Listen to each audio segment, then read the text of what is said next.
Kane, and I am here with HIT 340 Comparative Records, talking to you about Chapter 6 Correctional Facilities. This is part of Week 5, the last half of Week 5, in your schedule. And we are still on, if you're looking to see at your syllabus what this covers, this is part of ambulatory care. It is 9.1.1 through 9.1.15. And let's do it. Correctional facilities are not often the first thought of an HIT professional. I know when I was going through school, it wasn't a big thing on my radar, although I was working at the time for a large hospital that had a lockdown prison unit. It was on the 7th floor of the hospital, and it had 15 inpatient beds in it. And that was back in the day of paper records. They were just getting started thinking about electronic records. In fact, right before I left, I was doing some testing for them on their EHR system, which of course back in the day was very, very primitive if you compare it to what today's world is. But anyway, we did have patients from the prison who were brought in with their guards, and they were brought through a specific entrance, brought up to that 7th floor to that unit, and that's where they were. Their medical records were processed the same as any other patient. It was as if we didn't really even know, unless you looked at the unit that they were on, that they were from the correctional facility, or unless you looked at their master patient index data to see who was their payer, that type of thing. Fast forward a bit, and after I graduated from my HIM program, I had a classmate who went to work in a different part of the state, and she worked for a correctional facility as their HIM professional. She was the only one. She was a department of one. She did it all, from transcription to coding to record completion to release of information. She did it all. And she would share with me about her experiences and what she was learning, how she interacted with the other healthcare professionals at the correctional facility, what it was like to come in the morning and go through the process of being able to come into the correctional facility and get safely to her quarters, and then throughout the day what her day was like, and then the process on leaving. And I'm sure that that has changed over time as well. Fast forward again, and I have worked for organizations who have had contracts with correctional facilities to treat their patients on inpatient and outpatient bases, I guess you would say, where they brought their patients in maybe for some radiology diagnostic imaging services, or maybe they brought them in for a same-day surgery, that type of situation. So there are those types of interactions that you could have with correctional facilities. And then there are the correctional facilities themselves that have their own hospitals. And so you have all of these different ways that you could have interaction with correctional facilities or work directly for correctional facilities in the HIT field. And would just encourage you not to close that door, but to keep it open and look at it as a potential opportunity. Because one of the cool things about our field is that we can utilize our skills in so many different areas. And this is one of them. And this is one that does need us. They still need us to collect the data, run the information, and keep things moving and help patients who may be inmates get what they need to be able to pursue improving their care or their health and well-being. So, okay, types of correctional facilities exist, the responsible authority for each. We're going to cover that. We're going to identify the various healthcare delivery models, some of which I've talked about. We're going to distinguish between the various types of licensure and certification that's available for those that are correctional professionals. We're going to recognize the different accrediting agencies and organizations and what are some of the strengths and weaknesses of each. What about HIPAA? How does HIPAA apply in correctional facilities? Because there are some twists with HIPAA and release of information when it involves inmates. Describes situations where the application of technology can help reduce costs and increase access to healthcare. I think we do that with every setting. That's what the challenge is, and that's part of what we're doing. All right, so some settings. You have state and federal prisons. You have local government jails. There are juvenile detention facilities for anyone who's younger than age 18. You have ICE. You have correctional facilities that are operated by the armed services, Army, Navy, Air Force, Marines. And then there are shelters or halfway houses. So lots of settings here and very different settings. Even though you have correctional facilities operated by the armed forces, they're a mix between federal armed forces healthcare and correctional facilities. So there are twists all along the way. Each one of these settings is a little bit different. So just keep that in mind. The purpose of correctional facilities, if we go back in the history, way back, is to keep separate persons who pose a threat to other individuals or property. It's sort of a quarantining type situation. Before 1970, there was very little attention given to health care in these facilities. And I would argue it was probably pretty minimal from the things that I have read. In 1976, there was a court case that created a right to health care for inmates. And this right could be violated if the officials showed deliberate indifference to the inmate's medical needs, and those needs were serious. So again, we're not talking about a scratch or a bruise. We're talking about serious healthcare issues, asthma, COPD, congestive heart failure, perhaps influenza that's advancing, pneumonia, signs and symptoms of appendicitis, all these types of things. Traditionally, the wardens were responsible for health services, and they were the ones who got to make the decision, I should say, as to whether or not someone got care and what kind of care they had. And this was mostly state by state, because if you think about it, the prison system is not a national system. It is very much state by state. And each state governs their prisons very differently.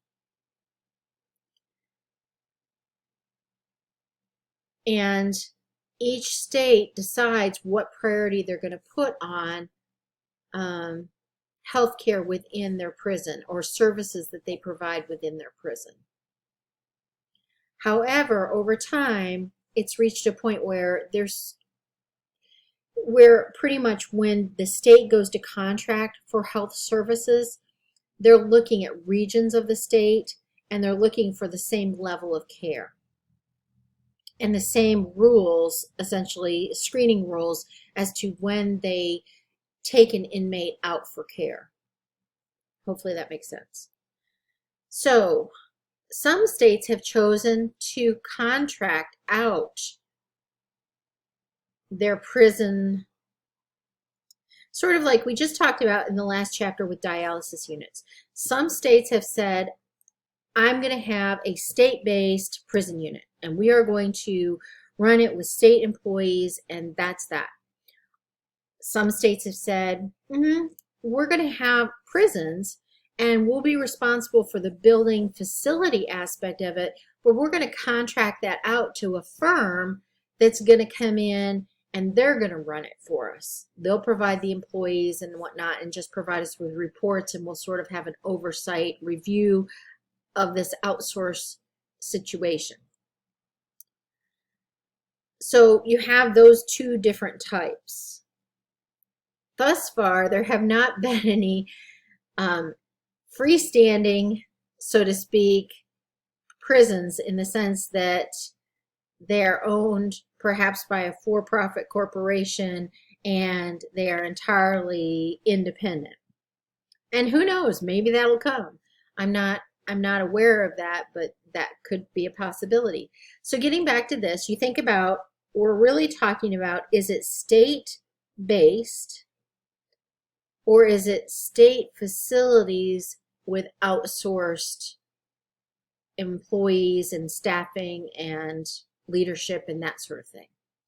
So some supporters of contract firms claim they reduce costs, improve efficiency and quality of care, and profit incentive encourages good health care to avoid litigation.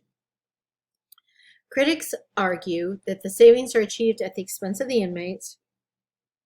The contract firms have no incentive to spend money on adequate health services or facilities, and correctional facilities should be a government responsibility and not an outsourced service. I don't know about you, but I'm not sure I have an opinion on this. I think I'd have to do a lot more research to come up with what I thought about this and see. Contracted firms started, maybe 10 to 15 years ago. Might be longer now. But it'd be interesting to look at the data and see over time what the trends are to be able to form an informed position on this topic.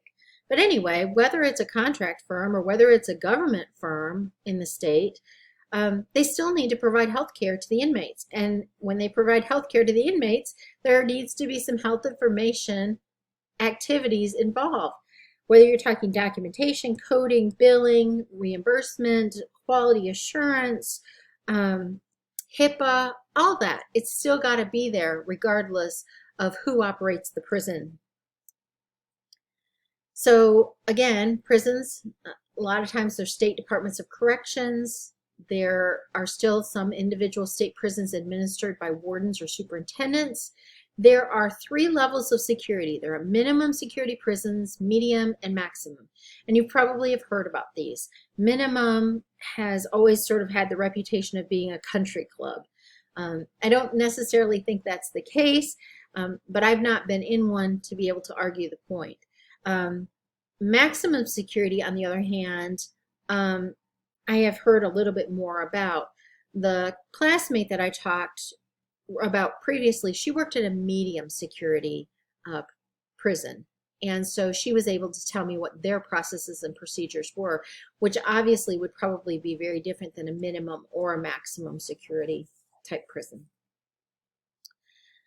Federal Bureau of Prisons. There are some federal facilities operated by the Department of Justice. They are called penitentiaries, prison camps, correctional detention centers. And as needed, the U.S. Marshal Service contracts with local jails to house their detainees when they're awaiting trial. So you have a mix. Sometimes even in a local state-based prison, you could potentially have some federal intervention there, and even in local jails. So remember, you've got your local jails, which are county-based. You have your prisons that are state-based. Then you have Federal Bureau of Prisons. And then you have military prisons.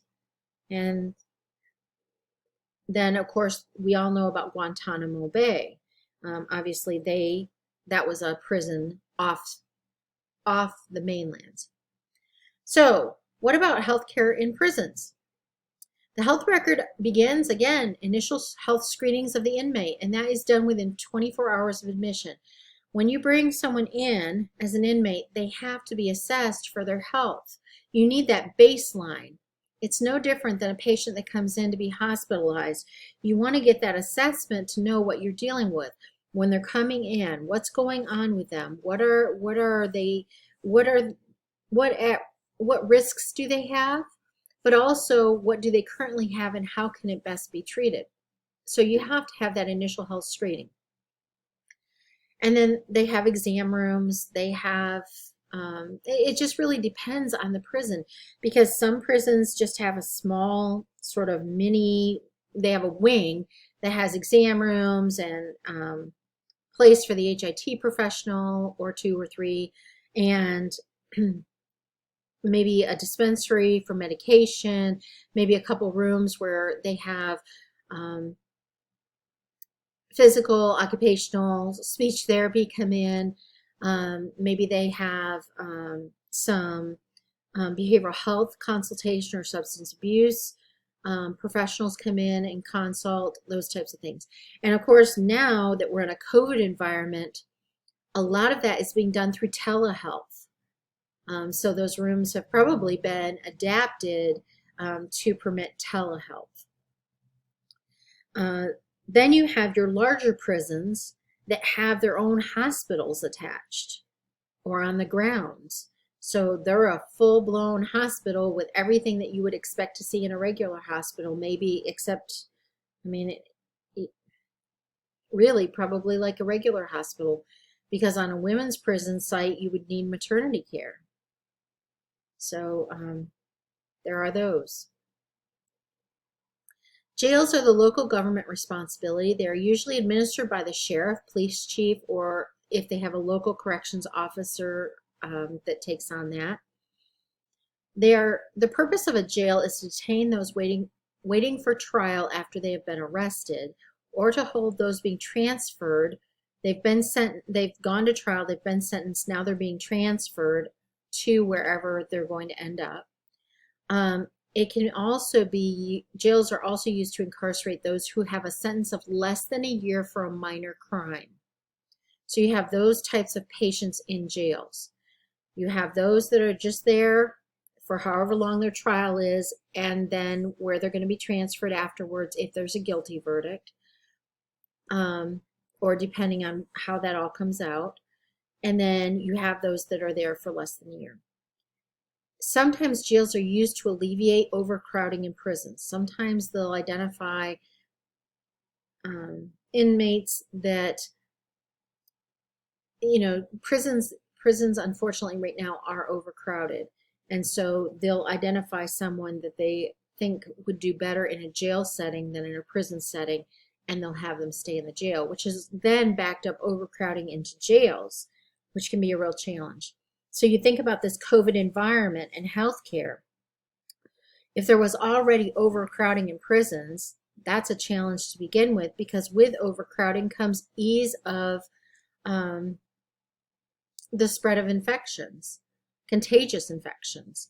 Even if you're just talking about the flu, and then now you've got that in all of these sections and whatnot. And you also think about infection prevention and how that needs to happen in these settings. So cleaning and teaching people, wash your hands, cover your face, those types of things. That's all important. So in jails, some require screening for intake for communicable diseases, because we just talked about that. It's very easy in a jail or prison type setting for things to pass between inmates. It's just a fact of life when you're that close with that many people. And medical exams are usually performed after booking procedures are completed. They do screen intoxicated persons and continuously monitor during the detoxification process if they are not transferred to a hospital.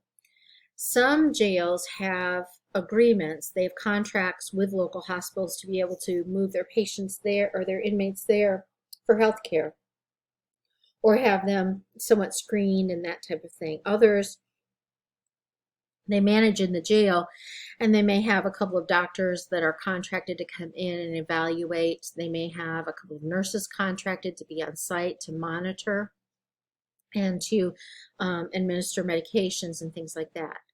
But most jails do not have on-site medical facilities, although large urban jails may have a separate infirmary. Jails and prisons are not traditionally meant to be healthcare related. They're meant to do the service for what they are intended for, which is incarceration. And so as a result, even though many have built facilities, they oftentimes prefer to take them out and into healthcare facilities so that they are getting the best possible care. Juvenile facilities usually separate the youngsters from the adults. It's usually short term, although there can be some long term ones with training schools, ranches, group homes, halfway houses. The health services vary, but counseling and mental health are critical. And I would say that last statement, counseling and mental health are critical in all of these correctional facility settings, because so many of these individuals struggle in multiple ways.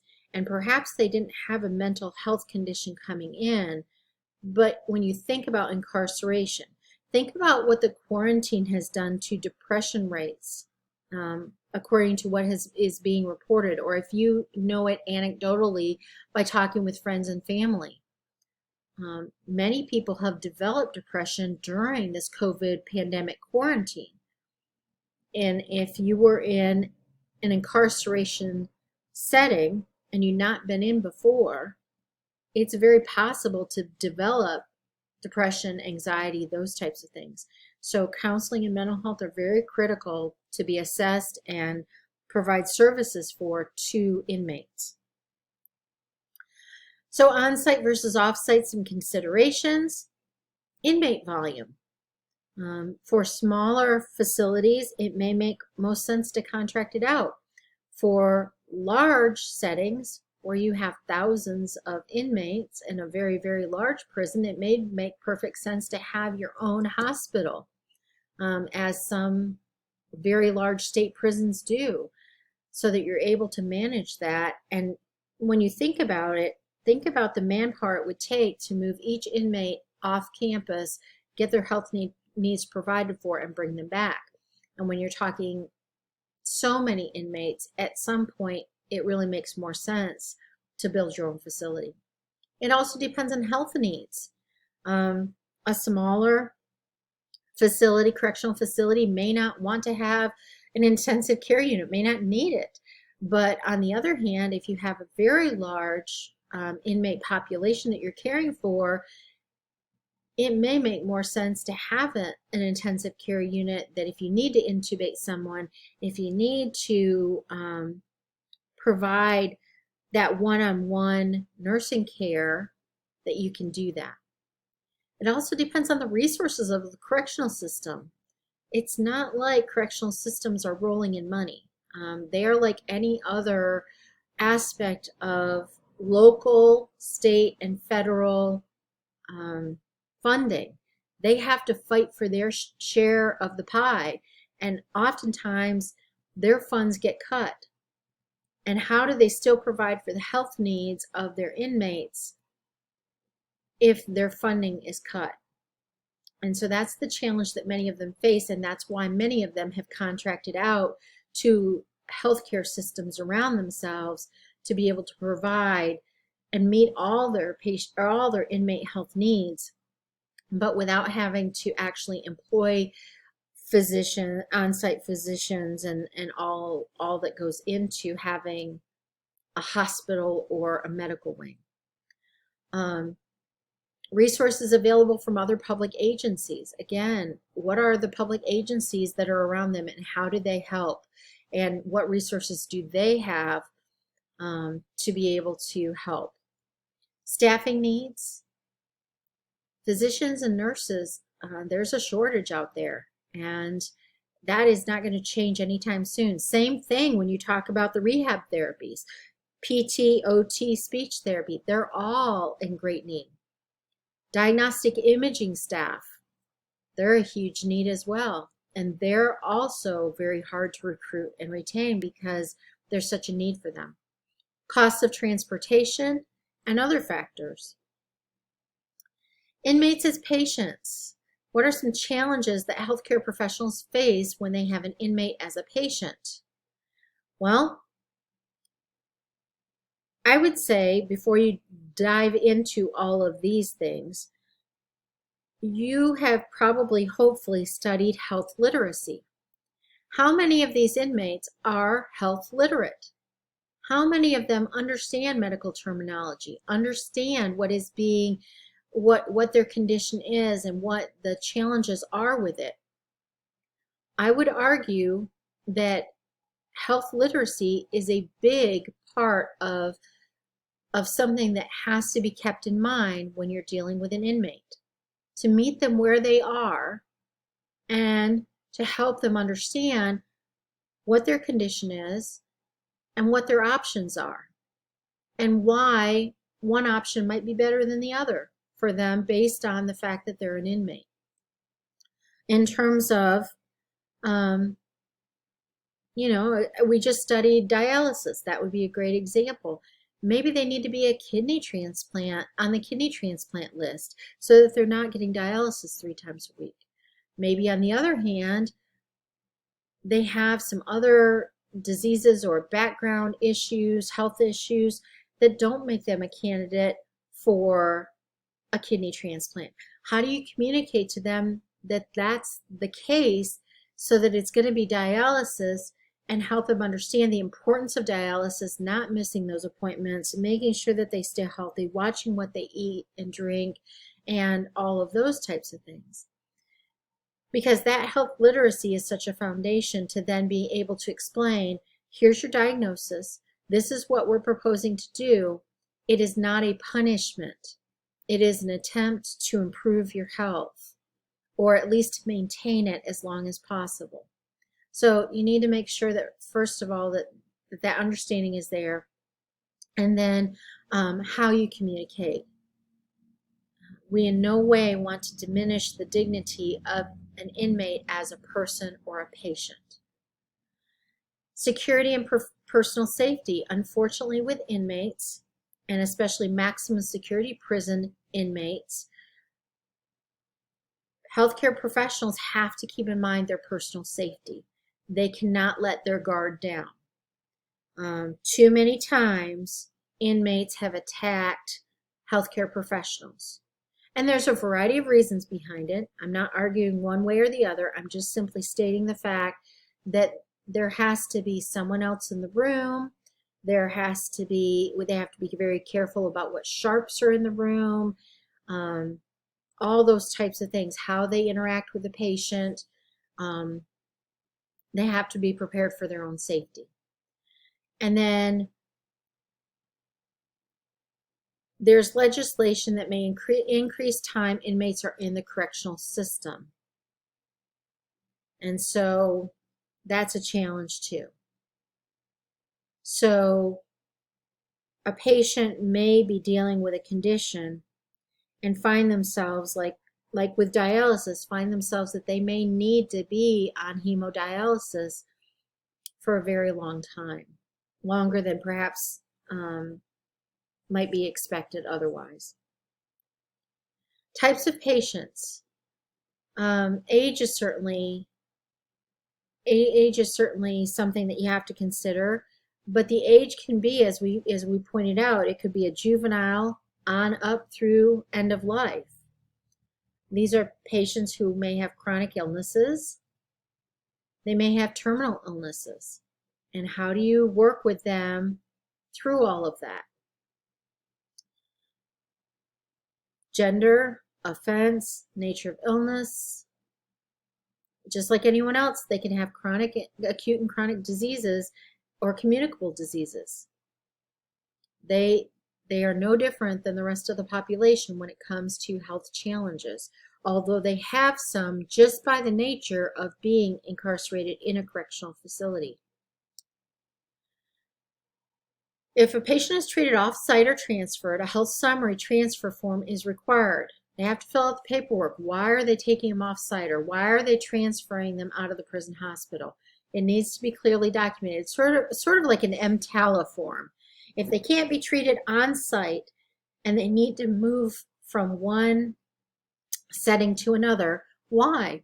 And what are the risks and benefits, and who's authorizing it, and on and on and on. The requirements are unique to each state, because you got to remember, each state does it differently. So let's say you're here in Iowa now, but you decide you're going to go move up to Minnesota. Well, you're going to need to research Minnesota state rules for their prison system. An example of a health summary transfer form, you can find one that looks like there's one for Nebraska and one for Montana that you can take a look at. Types of caregivers, you have your clinical professionals, as we've talked about. You have your ancillary services, we mentioned those as well. emergency services, and specialty services. It's really no different. State licensure determines the number of professionals and minimum standards of competence, but they do not set staffing ratios. Regulatory issues. There are regulatory bodies that look at healthcare in correctional facilities. And this just goes through what they are. One interesting thing to point out here is that Joint Commission holds correctional facility healthcare organizations to the same standards as they do for other healthcare organizations outside of the correctional facility setting. So it needs to be followed by both, which I think is good in some ways, because you're basically saying if you provide healthcare at a correctional facility, it should be no different than it is outside of a correctional facility setting. So in that sense, it's really good. However, I also think the APHA has done a really good job of developing specific standards that do involve correctional facility settings, because they don't do the accreditation process, but they provide the standards, because correctional facility settings are different than non-correctional healthcare facility settings. Even though you'd like them to be exactly the same, they can't be, just by the nature of who they are. So it's good to know these, good to look them up. Documentation is no different than it should be in any other healthcare setting. It needs to be clear, precise, factual, timely, complete, all of those things. It needs to happen at or near the time of event, just like every other type of healthcare documentation. The correctional health record, typically they're source or problem oriented, they're integrated. They often use inmate ID as the way that they file those. But I would argue that this information is back in the paper days. And not that they don't still have paper records, because if you have a 30-year retention rate, you've got paper records. Absolutely you do.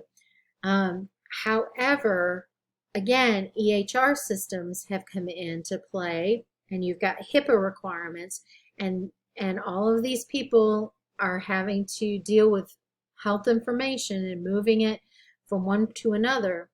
That is changing. It then becomes common. They may still use inmate ID sort of as their master patient index identifier or patient identifier, but the record will still be just like any other EHR. And of course, if the patient is transferred, or the inmate is transferred from one correctional facility to another, obviously their record needs to follow them, or be electronically released or available to the next setting. Their health record is separate from their confinement record and has restrictions on who can access it, which we would expect under HIPAA.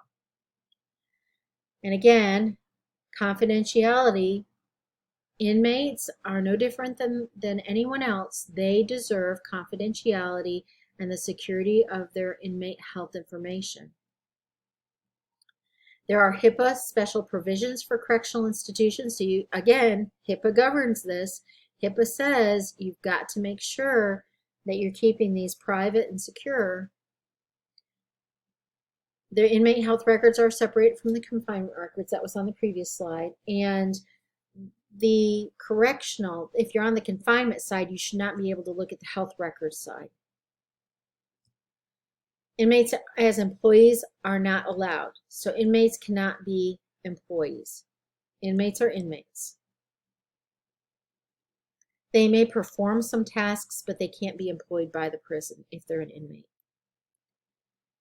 So again, like anything else, you need policies and procedures in place. You have to have financial data and statistical reports. So you're gathering all the pieces of individual data, turning it into information, and reporting that up through whatever the channels of command are, for them to be able to be aware of what's going on. You keep logs, checklists, and inspection forms. And again, this slide is almost implied that it's paper-based. And I would argue that yes, you need these things, but they should be being collected electronically now. in almost all correctional facilities. There is reimbursement and funding. There's, of course, the legislative appropriation, which is taxpayer funded, and that has to do with whoever is in both houses of government in the state or the Congress of the United States, if you're talking federal. They do have managed care contracts, and sometimes there is inmate self-pay or co-payment. So information management, yes, you have data and information flow internally and externally going on. You are absolutely using coding. You are using ICD-10-CM for diagnoses. And you are using CPT, HCPCS for outpatient type activities and facility services if you have a unit there, and for provider, physician billing. But remember, because the reimbursement is different, it may be that only managed care is requiring that. And you'll notice here on the slide that the Federal Bureau of Prisons absolutely requires that. I would argue that coding in the other correctional facilities is not required. I would argue that based on what I know from that classmate, because she absolutely coded, and data is required these days on this. But you've got to remember, where this statement may be true is if you're talking about the prison itself. If they've contracted to send out their inmates for health care to, say, a local hospital, the local hospital is the one doing the coding classification, not the prison. They'll still use the information in their reports and whatnot, and in payment, possibly. Although some of those contracts, I know for a fact, are per diem basis, not a DRG basis. So just be careful here. It does say that it's not required in other correctional facilities, but I would be really careful about that. I would say it depends on the correctional facility and whether or not they've outsourced services or whether or not they have their own hospital. And also, it also will depend on who is reimbursing and how they are reimbursing. But because so many statistics are gathered based on coding data, I would argue that this statement might have been true 5 to 7 to 10 years ago, but I would not argue in 2020 it is true. Electronic information systems, absolutely they are growing in correctional health care, and they use electronic systems for specific functions. I wish, you can see at the bottom that this was copyrighted in 2018, which means it probably was written in 2017, which is 3 years ago from where we are. What I would just say is to be really careful with this, because as we all know, technology grows in leaps and bounds. And even though correctional facilities are one of the last types of settings to catch up with technology, I think they have been forced to. And I think part of that has been because of the data that's required of them, because of reimbursement systems, because of HIPAA regulations. And so I would just be really careful about that. This may be one of those that that's the way it was, but it's not the way it is now or the way it will be moving forward. So HIPAA, yes, they are a covered entity. Sometimes they are considered a hybrid covered entity, and you can go out and take a look at that and what that means. And your book should also be covering all of this information. If they are a covered entity, they are required to follow HIPAA and all the provisions of HIPAA. And even if they're a hybrid covered entity, there's still some HIPAA requirements they have to follow. All right, quality management, performance improvement, and utilization management. You have all of that happening as well. And I'm not going to read through this because it just makes sense. If you're in any type of setting that's providing health care, regardless of who the patient is or what the patient's background or living situation is, you've got to be doing quality management, performance improvement, and utilization management. And I would argue that I would actually argue in an inmate setting, these are even more important. So risk management, again, is a crucial part of this. There are legal issues. Inmates have filed lawsuits alleging that they haven't been able to get the care that they need, or that the care that they needed was substandard when they did receive it. Again, there have been forced medication situations, refusal of treatment situations, and whether or not someone was competent for execution. And those are all different things in there. They don't usually involve HIM professionals, except in the sense of, was it documented, and was the documentation maintained appropriately?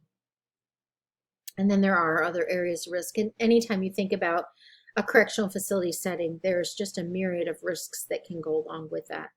And if you're interested, I would Google risks in correctional facilities, or risks in correctional facility healthcare, and you could get a whole long list.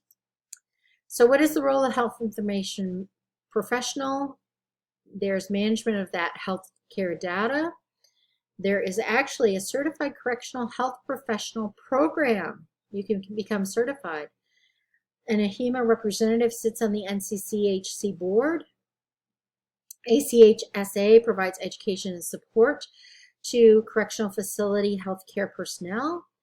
And there is ACA certification for nurses and managers, and also researching issues.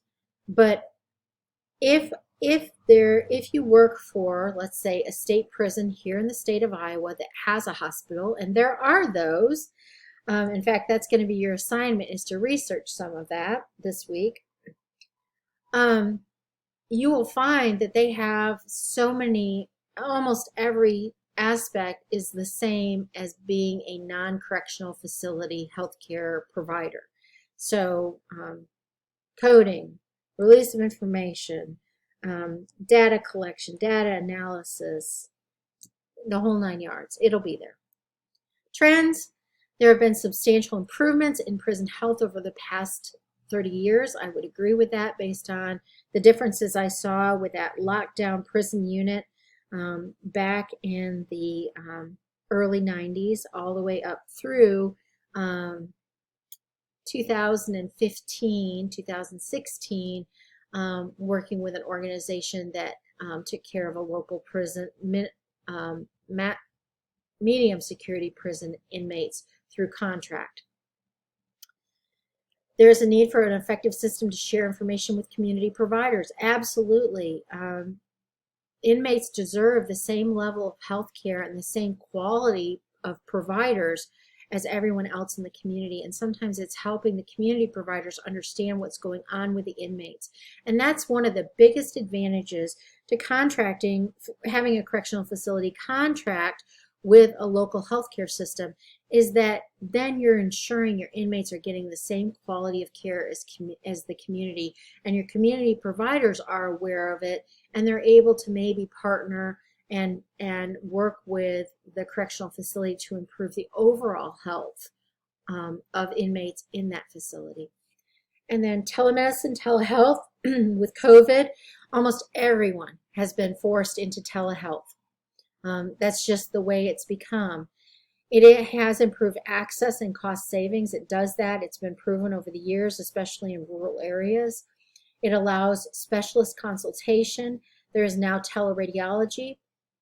I worked with telepsychiatry at an organization from about 2013 to 2016. I worked where we had telepsychiatry and how that worked. I even worked with an organization that had tele-intensivists, where they actually monitored intensive care patients from a large major medical center so that as a community hospital, we were giving just the same level of care as that major medical center was to our intensive care patients, which was really cool.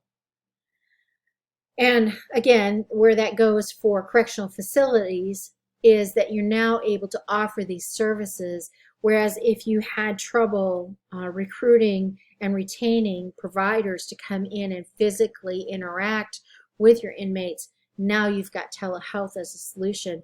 The providers aren't worried about security or their own personal safety. They're able to interact with the inmate and provide those services and really focus on the inmate. So there's a lot of good that comes from telemedicine or telehealth in the correctional facility setting. So summary, we've covered the history of correctional health care. We've talked about some issues that are unique to correctional health care. We've talked about the role of HIM as it relates to correctional health care. Here are some web activities, areas you can go to get more information. And I just would encourage you not to write this off as an area that you could pursue in the future. They need our help and our services just as much as anywhere else does. So that is it. Again, I probably droned on for far more time than what any of us anticipated, but it's a great setting, and there's so much to consider with it and how you apply the knowledge that you're learning to benefit those inmates. It's very worthwhile. So we have finished chapter 6. This is it for week 5. You have a discussion, an assignment, and 2 quizzes, one over chapter 5 and one over chapter 6. Hope you're going to have a great rest of your week, and I will talk to you again soon. I'll be back to talk week 6. We will delve into mental health or behavioral health settings, inpatient as well as outpatient, in case you were wondering. All right, take care.